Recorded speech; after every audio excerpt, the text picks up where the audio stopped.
Mall மருகா செந்தமிழில் திருப்புகழ் பாடி நின்றால் மனம் மிஞ்சிடும் இன்பம் விளையுதையா.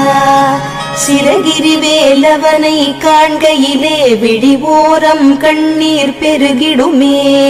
கந்த சஷ்டி கவச்சம் போதுவோர்க்கு கந்தன் கருணை என்றும் துணை வருமே. பங்குனி உத்திர நாளினிலே உனை நினைந்தே காவடி சுமந்து வந்தோம். புன்னகை புரியும் ஷண்முகனே உன் சன்னதி தேடி ஓடி வந்தோம். உன் பதம் பணிவது என் தவமே, என் மனதில் நிறைந்திடும் உன் முகமே. ஷண்முக பிரிய குஹ குரு சரவணனே வந்தே இன்னருளை தர வேண்டும். தென்பழனி மலையில் ஆண்டி முகம், சென்னி மலையில் முருகனின் கருணை முகம், மன ஆறுதல் தந்திடும்